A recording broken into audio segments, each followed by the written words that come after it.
po jako akawuwo. Ate nsaba n'amasomero amalala gatanaba kufuna chance y'okuyingiramu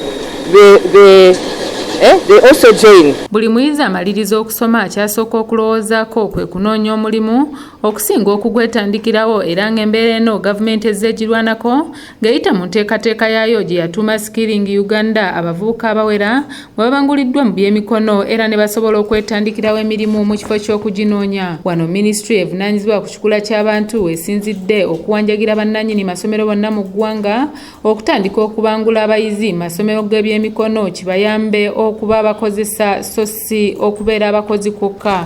N'ebitongole ebirala ebibakwatiddeko otuyambira abaana baffe nanyo mu masomero obateekamu omutima ogw'okunyonya ebintu ebyokukola ebisobola obayambako okwekozesa ate n'obateekamu omutima ogw'okukola ekintu ekyokukola kibayamba obutafuna ebizibu nanyo abawala baffe bye bayitamu.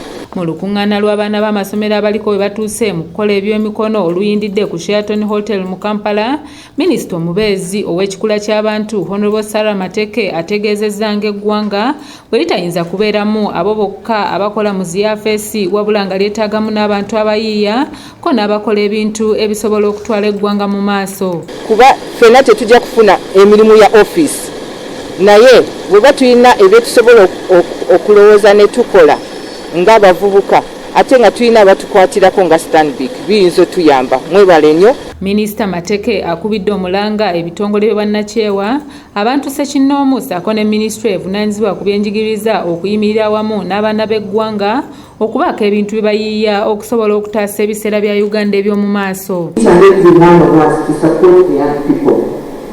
As charity begins at home, we each have to support these young people close to us and to ensure that they own Uganda's narrative. I want to again thank Stanley and the partners that have supported you and Ministry of Education for making this dream a reality for young people. Anijuko okuva mu Stanbic Bank alambise we batuuse ne kaweefube waabwe ow'okutalaga amasomero okwetooloola eggwanga nga babangula abaana b'eggwanga mu mirimu egy'enjawulo wasinzidde okusaba gavumenti okusala ku misolo gya intaneti kyanguyize abayizi abali mu kusomera awaka bye basoma. Around this time in Uganda, regular schools can cost you from 50,000 shillings to 60,000 shillings. Imagine that being spent every term as a child is going back to school.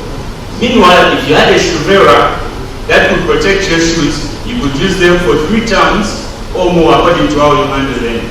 So that would help families save more money that will be invested in maybe other projects to make more cash. Wano n'abayizi boolesezza bye basobodde okukola mu kiseera kino eky'omuggalo bwe bato ne basaba bannaabwe okubalabirako okusobola okweyimirizawo mu biseera eby'omu maaso.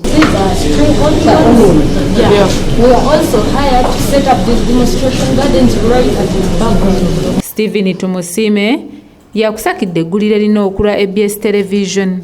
And the partners that have supported you and Ministry of Education for making this dream a reality for young people.